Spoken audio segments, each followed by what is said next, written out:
하나의 스몰 말레큐얼 뭐 뉴로 펩타이드 뭐 여러 가지 형태로다가 아세틸콜린부터 저 인슐린, 바소프레신, 옥시토신 이런 것들이 전부 그 단백질이라는 얘기죠. 이런 그 신경 전달 물질 자체가.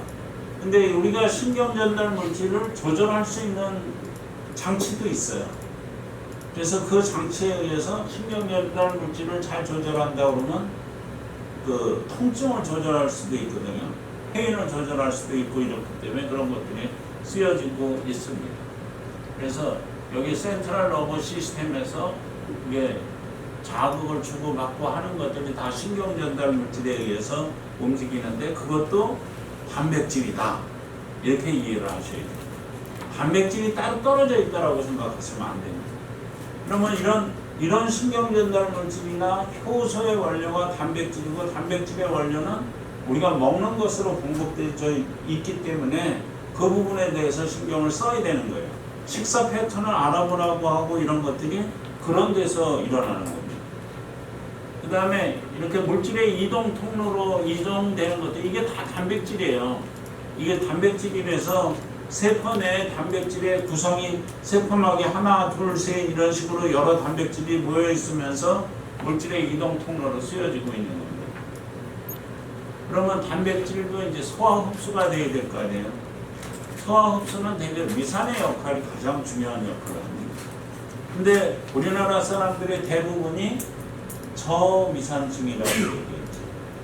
그러니까 위산을 분비할 수 있게 만들어주는 역할을 하는 제제들을 복용하는 게 꼭 필요하다는 얘기입니다.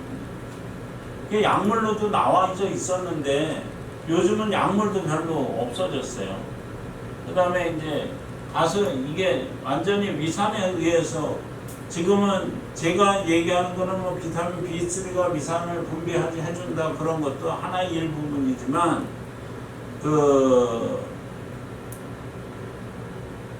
염산으로 되어 있는 것들을 우리가 복용할 수 있는 것들이 약품으로 나와져 있었었는데 지금 판매가 안 되고 있기 때문에 그런 것들이 좀 아쉽다라는 얘기입니다. 그리고 단백질과 당질이 소화 흡수되는 과정이 같아요. 다 카보하이드레이트 쪼개지는 거나 마찬가지로 프로테인도 다 아미노 애시드로 모노사카라이드 이게 쪼개져야지만 들어갈 수 있다는 것들을 말씀드리고 싶습니다. 단백질의 소화, 섭취 시의 문제점은 이론적으로 단백질은 소화 효소에 의해서 완벽하게 아미노산으로 소화되어야 된다. 근데 소화되지 못한 단백질은 노폐물이 돼서 오히려 인체에 해를 끼치게 되는데 그런 것들이 근심, 걱정, 분노, 스트레스들이 완전한 소화를 방해하고 정신적인 요인에 의해서 물리적인 요인은 잘 씹지 않은 음식이 소화에 장애가 되고 화학적인 요인을 든다가는 기름에 튀긴 음식 이런 것들이 문제가 있고 그 다음에 박테리아에 의해서도 문제가 일으키게 된다. 단백질의 소화 흡수에 대한 것들은 얘기를 해주는 거죠. 그래서 우선 근심 걱정이 없어야 되고 우리가 건강하기 위해서 가장 큰 게 뭐예요? 잘 먹어야 되잖아요. 그 다음에 뭐예요? 잘 싸야 되죠. 예? 소화 흡수돼서 잘 싸야 되고 그 다음에 뭐예요? 잘 자야 되잖아요. 이 세 가지가 잘 이루어지게 되면 건강에는 그렇게 큰 문제가 없는 거예요. 근데 이런 것들이 문제가 이루어지게 되면 잘 먹지도 못하고 잘 자지도 못하고 잘 싸지도 못하면은 건강에 적신호가 오게 되는 것은 당연한 얘기라고 말씀드릴 수 있겠습니다. 그리고 단백질은 분해가 일어나요. 우리 몸속에서 세포 내 단백질은 수명이 정해져 있어요. 이게 한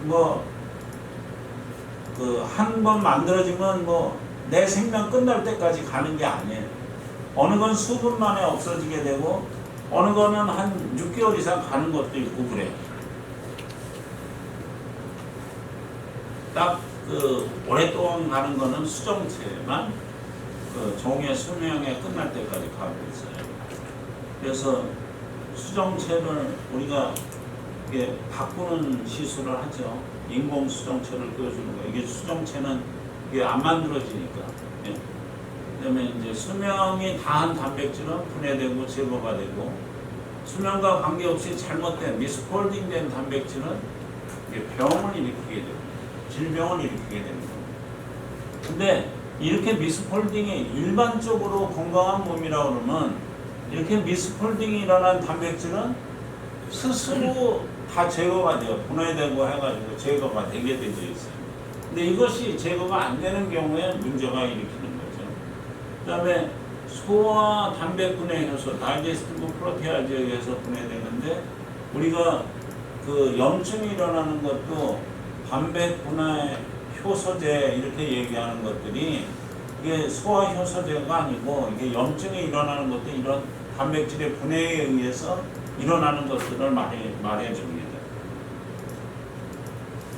그리고 소화 단백 분해 효소, 그 단백질 골격을 분해해서 트립신이나 키모트립신, 외부 펩티드 분해 효소, N터미널, C터미널 순서대로 분해하는 게 아미노 펩티다제, 카복시 펩티다제 이런 것들이 우리 단백질을 분해시켜주는 것들입니다.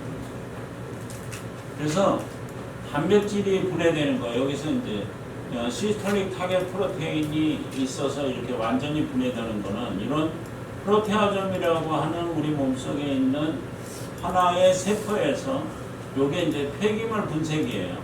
프로테아점은 유비키틴에 의해서, 이런 유비키틴들이 우리 몸속에서 만들어지는데 유비키틴에 의해서 단백질이 분해되고 말소되는 거예요. 그 다음에 아미노산 서열과 단백질의 분해. 단백질은 효소에 의해서 분해되지만 효소가 인식할 수 있는 아미노산 서열만 분해되는 겁니다. 그게 인식하지 못하면 분해가 안 돼요. 단백질의 아미노산 서열과 체내 분해 효소에 따라서 단백질의 수명이 결정돼요. N터미널에 어느 거가 붙느냐에 따라서 알기닌, 라이신, 페니랄라닌, 로이신, 트리프판 이런 것들이 붙게 돼 있으면 3분 이내에 분해되는 거고, N터미널에 시스테인, 알라닌, 세린, 스레오닌, 글라이신 이런 것들이 들어오면 효소가 있더라도 잘 분해가 좀 오래 걸린다, 이런 식으로 되어 있는 겁니다. 그래서 단백질의 반감기 해가지고 이렇게 이제 이게 순서에 이제 단백질 서열에 따라서 해놓은 건데, 여기 이제 콜라겐 같은 거는 이게 어린이 콜라겐은 하루 이틀 갈 수도 있고 150일 갈 수도 있고, 성인 콜라겐은 약 300일 가야지만 반감기가 돼서 없어진다는 얘기예요. 그러니까 우리가 이렇게 뭐 11분, 20분, 1시간 다 이렇게 짧은 시간 내에 이렇게 만들어진 단백질이 우리 몸속에 있는 단백질이 다 분해되고 없어지는 거예요. 그러니까 우리가 새로운 단백질을 계속 공급해주지 않으면은 단백질에 대해서 문제가 일어날 수 있다는 거예요. 그래서 비정상적으로 폴딩된 단백질과 질병해가지고 이게 잘못 접혀진 단백질은 체내에서 플라크를 형성해서 질병을 유발하는데, 이게 이제 알츠A라는 게 알츠하이머 내에서 발견된 아밀로이드라는 제제가 알츠하이머를 일으킨다라고 얘기하고 있잖아요. 아밀로이드 플라크를 형성돼서 그렇게 해서 만들어서 치매를 일으킨다 하는 것들이 이렇게 잘못 변성된 단백질에 의해서 만들어지는 것들을 얘기합니다. 근데 일반적으로는 잘못 변성된 단백질은 유비키틴에 의해서 스스로 분해가 될 수 있거든요. 근데 그런 것들이 안 됐을 때 문제가 일어나는 겁니다. 그 다음에 이제 단백질의 변성. 이게 단백질의 변성이 일어나도 이게 문제가 일어나는 거거든요. 그래서 단백질의 변성은 이게 기능을 상실을 해줘버려요.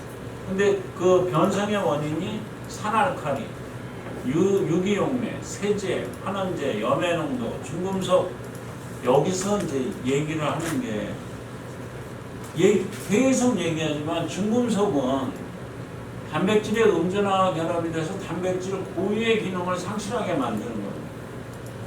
그래서 중금속 검사가 그만큼 필요하다고 하는 얘기예요. 이유 없이 몸이 슬슬 아파오고 그런다는 것들도 중금속 때문에 일어나는 거고, 그 다음에 온도 변화, 기계적 스트레스. 이게 SS 본딩을 파괴하는 거, 변성을 주는 게 가장 대표적인 게 퍼머넌트예요. 머리카락을 SS 본딩을 이게 결합이 1대1로 결합되어 있는 걸 엇박자나게 만들어주는 게 퍼머넌트거든요. 그래서 아미노산의 변성으로다가 이런 퍼머넌트가 이루어지고 이러는 겁니다. 그래서 변성된 단백질의 성질은 생물학적 활성을 소실한다는 얘기입니다. 단백질 고유의 형태가 변함으로 그 단백질이 가지고 있던 효소작용, 호르몬작용, 항원성이 없어지는 거예요. 헤모글로빈이 철분을 포함하고 있으면서 산소를 운반하는 단백질의 고유 역할을 하고 있잖아요. 근데 중금속이 들어가 버리면 단백질과 철분이 F2D가가 결합하는 결합 상수보다 수은하고 결합하는 결합 상수력이 더 높아요. 그래서 철분은 그냥 빠져나오고 헤모글로빈이 수은과 결합되기 때문에 헤모글로빈의 고유 역할을 하고 있는 산소를 운반하는 작용을 못한다는 얘기가 됩니다. 그래서 중금속이 그 문제가 되고 있다라는 게 이 고유의 작용을 이렇게 다 이게 못한다는 거기 때문에 그렇습니다. 그렇기 때문에 이 우리 몸속에서 여러 가지 생화학 반응이나 모든 반응을 일으키는 단백질의 고유한 능력을 잃어버리게 되는 게 우리가 중금속 외부에서 들어오는 중금속이나 뭐 이런 것들도 문제가 되고 그 다음에 또 문제가 되는 게 뭐냐면은 그 환경 호르몬들도 문제가 되고 문제가 되는 게 우리 몸이 미네랄의 변성에 의해서 변동에 의해서 그 알칼리 토금속이나 알칼리 금속이 적절하게 있어가지고 약알칼리를 유지하지 못하고 있다는 것도 그게 문제가 되고 있는 거고 그 다음에 온도 변화에 의해서도 체온이 유지되지 못하면서 적절한 역할을 하지 못하는 것들도 이렇게 문제가 변성 단백질을 일으키는 일에 문제가 되는 겁니다. 많은 사람들이 단백질은 그냥 고기로만 생각하는데 고기가 아니고 단백질이 이게 어마어마한 일이 일어나고 있는 일들이 우리 몸속에서 일어나고 있는 일들에 주된 화학 반응에 모두 거의 대부분이 단백질이라고 생각하시면 됩니다. 단백질의 기적 해가지고 53년에 시카고 대학에서 스탠드 밀러가 아미노산이라는 것을 발견을 하죠. 이게 아미노산이 결국 우리 몸속에서 필요한 것은 단백질이라고 얘기하는 건데 그 중에서 우리가 아미노산이 만들어지지 않는 아미노산이 있어요. 우리 몸속에서. 그거를 우리가 필수 아미노산이라고 되어 있고 그거는 우리가 꼭 먹어야지만 되는 것들가 되어 있습니다. 그 다음에 단백질의 기족은 200개의 아미노산을 가진 단백질이라면 그 단백질이 임의의 아미노산에 의해서 만들어질 확률은 10의 260분의 1 엄청난 종류의 아미노산이 만들어진다는 얘기예요. 그래서 100만 가지의 단백질이 있고 그 단백질 하나하나가 고유한 역할, 효소로서의 역할, 독, 호르몬, 생체구조, 물질수용, 특정한 단백질의 활성을 역할을 다 하고 있기 때문에 이 단백질의 우리 몸속에서의 변화는 기적을 일으킬 수뿐이 없다. 그리고 단백질이 쓸모가 있으려면 아미노산의 정확한 순서에 의해서 이게 T, 구아닌, 시토신, 이게 아데닌 이것이 일정하게 연결이 되어 있어야지만 쓸모가 있어야 되고 특별한 모양으로 접혀 있어야 되고 복제될 수가 있어야지만 가능해져요. 근데 이런 것들이 메칠레이션 반응이 잘못 일어나게 되면은 이런 것들이 시토신의 위치가 바뀌어버리죠. 그래서 단백질이 이상한 단백질로 변성이 되고 있죠. 그래서 그런 것들이 이제 중요하다는 얘기가 되는 거예요. 그 다음에 DNA와 단백질, DNA는 인체의 부품 목록에 DNA가 중요한 게 아니라 부품 목록에 불과하고 인체의 어떻게 작동하는지를 알려주지는 못하고 이건 프로테오믹스, 단백질 체학에서 우리가 만들어져 있는데 그 단백질의 생체 내의 단백질의 절반이 2분의 1이 당화되어져 있다는 거예요. 근데 이 당화 단백질, 당단백이라고 얘기하는 게 어디서 나오죠? 당단백만을 가지고 판매하는 네트워크 회사가 있죠. 예? 당단백을 가지고 얘기를 하고 있어요. 그게 생체 내에서 당단백은 하버의 생화학 책에도 당단백이라는 것은 중요한 것으로 나와져 있지만 당단백을 꼭 뭐죠? 메타 네? 거기서 나오는 것만 당단백이냐 하면 그렇지는 않아요. 당단백은 우리가 일반적으로 제철에 나오는 그 식사를 하게 되면 당단백은 부족할 일이 없다라고 되어 있어요. 그래서 그 회사에서 나오는 것도 어디서 만들어내는 당단백을 쓰고 있냐 하면은 그 알로에에서 나오는 당단백을 만들어서 공급을 해주고 있는 것으로 쓰여지고 있습니다. 그래서 당단백이 만들어지기 위해서는 당화라는 글리코실레이션이라는 당과 단백질이 결합된 상태가 이루어지게 되는 거고, 당화는 분자의식이나 세포 내 세포 간의 신호, 셀 투 셀 커뮤니케이션이 정상적으로 이루어지게 만들어지는 게 글리코실레이션이라고 하는 당화가 이루어져야지만 만들어지게 되는 거고, 그거에 의해서 우리가 이렇게 자가면역 질환이라든지 이런 것들에서 극복을 걸리지 않고 넘어갈 수 있는 것들이 그런 역할을 해주는 겁니다. 그래서 글리코실레이션을 하는 목적은 단백질이 다양한 기능을 하게 돼야 되고, 단백질의 안정화, 세포의 결합, 면역계에 작용하는 것이 당단백, 단백질이 당과 결합되어 있는 거고, 여기서 이렇게 만들어져 있는 게 전부 이게 당단백이라고 볼 수 있습니다. 그래서 이제 그런 것들의 단백질의 주요 저거를 우리가 보통 아미노산이라고 얘기해요.